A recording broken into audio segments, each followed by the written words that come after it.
안녕하세요. 개미 특급 열차입니다. 오늘 조 바이든 미국 대통령이 취임 후 처음으로 미 상하원 합동연설을 했습니다. 1시간 5분 동안 진행된 연설에는 어떤 것들을 이야기했는지 알아보겠습니다. 첫 번째는 안보 측면입니다. 이란과 북한의 핵 프로그램을 강력하게 억제하겠다고 했습니다. 알카에다, IS와 같은 테러 단체에 경고를 했습니다. 그리고 중국, 러시아의 위협에 경계를 했습니다. 중국 견제는 연설하는 내내 나왔습니다. 인도, 태평양에서 강한 군사력을 유지하겠다고 시진핑에게 말했다고 전했습니다. 두 번째는 백신 관련입니다. 미국이 제2차 세계대전 이후 민주주의의 무기고였던 것처럼 다른 국가들을 위한 코로나19 백신의 무기고가 될 것이라고 했습니다. 막대한 백신 생산 능력을 앞세워 국제사회에서 영향력과 역할을 강화하겠다고 내비쳤습니다. 코로나19 백신 외교를 통해 미국의 글로벌 리더십을 회복하겠다고 피력했습니다. 미국이 확보한 아스트라제네카 백신 2천만 회분을 인도에 지원하겠다고 밝혔습니다. 세 번째는 미국 가족계획입니다. 상위 1%가 더 많은 세금을 내게 될 것이라고 했습니다.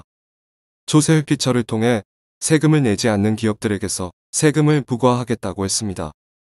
연수입 40만 달러 미만에게 세금을 인상하지 않는다고 합니다. 40만 달러 이상 버는 사람들에게 39.6% 세금을 부과하도록 하겠다고 합니다.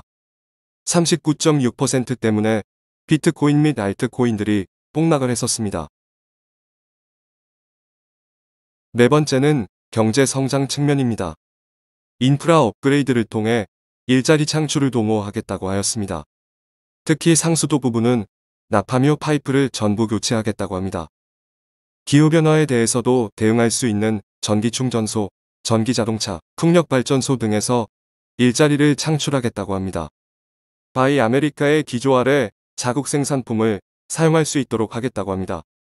첨단 산업 R&D에 투자하여 일자리 추가 창출을 도모하겠다고 합니다. 최저임금 15달러, 일주일 40시간 근무 원칙을 고수하겠다고 합니다. 치매, 당뇨, 암과 같은 질병 예방 치료를 위해 비용 투자를 하겠다고 합니다. 다섯 번째는 전 세계의 리더입니다. 테러, 핵 확산 이민, 사이버 보안, 기후변화, 전염병 등에 앞장서서 대처하겠다고 했습니다. 미국이 백신을 만들어 전염병과 싸울 무기고가 되겠다고 합니다. 탄소 배출량을 줄여서 기후위기로부터 지구를 구하겠다고 하였습니다. 주요 분쟁 지역에 미군을 주둔시켜 분쟁을 사전에 예방하겠다고 합니다. 모두의 인권과 자유를 지킬 수 있도록 하겠다고 하였습니다. 마지막으로 인종차별, 범죄, 이민에 대한 이야기였습니다. 조지 플로이드 이야기를 하면서 인종증오 범죄가 없어지도록 법률을 통과시키겠다고 합니다. 총기 소유 관련 강력한 제재를 가할 것이라고 합니다. 트럼프 때 사라졌던 이민 프로세스를 다시 가동하겠다고 합니다. 100일간의 바이든 정부의 업적 홍보에 가까운 연설이었습니다. IMF에서는 올해 미국 경제 성장률을 6%로 예견했습니다. 연설 때문에 오늘 비트코인 및 알트코인들이 위축돼 있었습니다. 특히 39.6% 세금 부과 때문에 많이 빠졌는데 비트코인에 대한 직접적인 언급은 없었습니다. 주식은 여전히 폭력, 태양열 관련주들 잘 보셔야 할 것 같습니다. 이전 바이든 영상의 관련주들을 다 정리해놨는데 그 영상을 보시면서 참고하시면 될 것 같습니다. 개미는 오늘도 열심히